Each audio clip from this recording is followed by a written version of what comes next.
For over 30 years, Chucky has carved his name into horror history. What began with voodoo possession became something far stranger. From killer doll to cult icon, the franchise twists with each film. Now, let's break down every single movie, from the original Nightmare to the strangest sequels, and see how horror's smallest slasher became one of its loudest, bloodiest voices. It begins with sirens, gunfire, and blood. Charles Lee Ray, a killer with a sick soul and a twisted love for voodoo, is bleeding out inside a Chicago toy store. He's cornered. His partner ran off. His body is failing, but he doesn't plan to die. Using a forbidden ritual, he speaks ancient words and strikes a deal with the darkness. His soul tears itself from his body and slips into a plastic shell, a good guy doll. The next day, young Andy Barclay is celebrating his birthday. His mom, desperate to make him happy, buys the same good guy doll from a back alley street vendor. A doll that shouldn't talk begins to whisper his name. At first, it's small things. The batteries are still in the box. The doll vanishes from its spot. Then the babysitter dies, thrown from a window. A detective nearly dies in his own car. Andy says the doll did it, but no one listens. Not his mother, not the police. They look at him with pity. But Andy knows what's real. Chucky is alive. Chucky doesn't hide for long. He's not just a silent monster. He's loud, mean, and full of hate. His face twists when he moves. His voice is gravel and venom. He wants Andy's body. If he can possess the boy, he can be human again. The film plays it cold and straight. No jokes, no camp. It builds tension with silence, then strikes fast with violence. When Andy finally sets Chucky on fire, and that melted, half-dead thing crawls out of the smoke, it's a nightmare that sticks. This wasn't just a new horror villain. This was evil in its purest form. Chucky's body is ash and plastic, left behind in a furnace. But corporate greed doesn't care. The toy company reassembles him, hoping to silence the rumors about their product. What they don't know is that they've brought a killer back from the grave. Once rebuilt, Chucky wakes up in the hands of a factory worker. He doesn't wait. Wires are used like garrotes. Death returns immediately. Now he's hunting again. Andy has been placed in foster care, far from the city and everything he remembers. He's quiet, scared. No one believes his story about a doll that kills. His foster parents try to fix him. But Chucky is already on the move. He gets into the house. The murders start again. A strict teacher is stabbed with a ruler, slow, rhythmic, and cruel. A foster father is pushed down the stairs and breaks his neck. Chucky doesn't just kill, he punishes. The final act takes place in a toy factory where thousands of good guy dolls roll past on machines. It's a metal maze. Conveyors, hooks, spinning blades. Chucky chases Andy through it all. He gets stabbed, splattered, shredded, and filled with hot plastic. But he keeps coming. No matter how many times you break him, he won't stay down. Death for Chucky is just the start of another nightmare. 8 years have passed since Chucky's last attempt to take Andy's body. But time means nothing to plastic. Somewhere deep inside a factory, melted remains are cleaned up, and the good guy doll line is quietly restarted. With blood from Chucky's ruined corpse mixed into the new plastic, his soul is reborn again. Andy Barclay, now 16, is sent to Kent Military Academy, a place that doesn't care about his past. But that past finds him quick. Chucky arrives in a sealed package, mailed directly to the school with one purpose: to begin the ritual again. But Chucky has a new plan. The voodoo rules still apply. He can only transfer his soul into the first person who learns his secret. And this time, that person isn't Andy. It's a younger boy named Tyler. Innocent, naive, and too trusting. Chucky plays it friendly. He pretends to be a gift, all while planning to steal Tyler's body and finally become human again. Military school brings a different kind of brutality. Chucky switches real bullets into fake rifles during a war game. Cadets open fire, and real blood is spilled. Screams echo through the woods. Teachers die. Classmates panic. The system breaks down in seconds. The climax happens inside a twisted carnival, full of flashing lights, laughing mannequins, and spinning machinery. Chucky corners Andy and Tyler inside a haunted ride. But this time, Andy fights back harder. He shoots, he slashes. And finally, Chucky is thrown into a massive fan. His body is sliced into pieces. His face was torn apart. But as always, Chucky's story doesn't end with death. It just waits for the next opening. The tone changes. The horror remains, but now there's black comedy bleeding through the edges. Chucky's shredded corpse is dug up by Tiffany, his former lover, a woman just as twisted, just as violent. She stitches him back together with metal and staples, then uses the same voodoo magic to bring him to life. She expects love. She gets a knife in the heart. After a fight, Chucky electrocutes her in a bathtub. Then he traps her soul inside a bridal doll. Now they're both plastic, both cursed, and both homicidal. They set off on a cross-country killing spree by manipulating a teenage couple who have no idea what's hiding in the trunk of their car.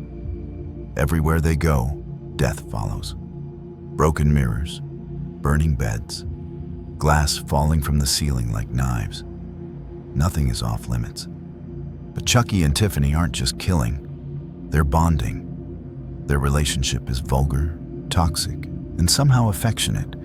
They fight, they laugh, they murder together. And then, in a moment of warped love, they conceive a child. At the end, Tiffany gives birth. The baby doll opens its eyes. Its scream is sharp, and it's only the beginning. This is where the nightmare spins off the rails and crashes through the windshield. Years after the chaos of Bride of Chucky, the dolls are now just props in a movie based on their murders. Hollywood has reduced them to lifeless puppets, stitched up, polished, and sold as horror icons. But across the ocean, someone else is watching. Glen, or Glenda depending on the moment, is their child. Born from plastic, lived in trauma, and raised in a circus cage. No killing instinct, no violent urges, just confusion. When Glen sees his parents on TV, he believes they're real. He believes they can give him answers. So he finds them. He uses the same voodoo spell. Chucky and Tiffany come back to life once more, snarling, twitching, and ready to spill blood. But parenthood doesn't fix anything. Chucky is still a maniac. He finds joy in murder, pride in chaos. Tiffany wants to clean up, quit killing, start fresh, maybe settle down. But her idea of recovery includes murder and guilt-ridden apologies. And Glen? Glen is collapsing inside. He doesn't want to kill. But violence is stitched into his DNA. Every time he sees blood, something changes. Something awakens. The movie spirals into madness. Heads are removed, limbs are sliced, acid melts faces. A version of Britney Spears is crushed beneath a truck. There's no logic here, just pain, puppetry, and psychosis. In the end, Glen kills his father, but Chucky laughs through the blood. He refuses to become human again. He doesn't want peace. He wants mayhem. That moment says it all. Chucky doesn't fear death. He fears normal life. After the wild detour of sequels, Chucky returns, quieter, colder, more calculated. This time, the doll arrives in a cardboard box. No note, no name, just the same wide-eyed good guy face that has haunted a generation. The house it enters is old and eerie, a mansion tucked into isolation. Inside lives Nika, a young woman paralyzed from the waist down. She's surrounded by family tension and buried secrets. Then people start dying. It begins slowly. Someone is poisoned at dinner. Another is electrocuted in the attic. A priest burns alive in a wrecked car outside. Nobody suspects the doll. Not yet. Chucky doesn't speak for most of the film. He just sits, watches, waits. His silence builds dread. His face, always grinning, hides the monster underneath. When he finally speaks, it's like the house itself groans. Then comes the twist. Chucky knew Nika's family long before. As a human, Charles Lee Ray once kidnapped her mother. He stabbed her. He tortured her. And she died screaming, while pregnant with Nika. This isn't random revenge. This is unfinished cruelty. By the end, Chucky frames Nika for every death. The police drag her away, sedated and broken. The doll? Gone again, back in the shadows. But alive, always alive. Nika Pierce has lost everything. Framed for Chucky's murders and blamed for crimes she didn't commit. She's been locked inside a psychiatric hospital. A cold, sterile place filled with whispers and lies. The staff tells her she's mentally ill, that the killer doll never existed, that everything she remembers is just a trauma response. But the truth is worse than madness. There's not just one Chucky anymore. Charles Lee Ray has learned a new voodoo ritual, something ancient, something forbidden, and it allows him to split his soul into multiple dolls. Identical faces, identical laughs, and all of them share one mind. They talk to each other. They think together. They kill in sync. It's no longer a haunted doll sneaking through the shadows. It's an invasion from within. Dolls appear inside the hospital, sitting in wheelchairs, hiding in rooms, waiting behind locked doors. Patients begin to die in horrifying ways. A decapitation here, a disembowelment there. Nobody knows who to trust. Not the staff, not the other patients, and not themselves. Nika tries to resist, but her mind is breaking. And then, something worse happens. Chucky possesses her. He steps into her body like a new coat of skin and walks through the hospital as Nika, smiling, cruel, unrecognizable. She's now his puppet. Meanwhile, Tiffany is back. Still in human form, still laughing at every scream. She helps carry out Chucky's plan, leaving bodies twisted in hospital beds and blood soaked into the white tiles. This isn't just another slasher entry. It's a resurrection of power. The rules have changed.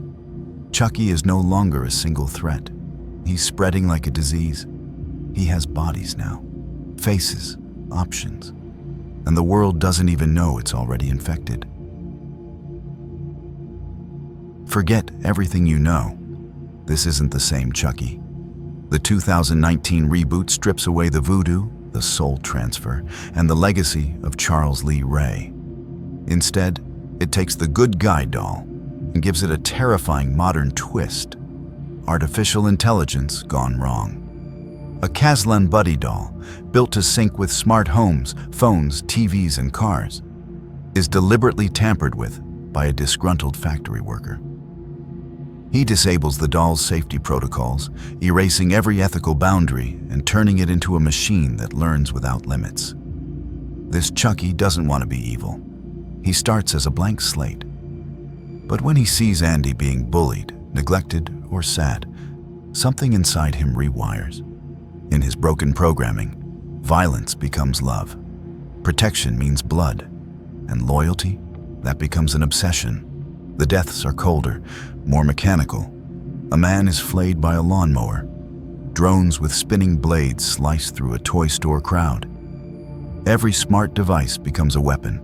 Every light flickers a warning. The final scene is chaos. A retail nightmare soaked in gore and sparks.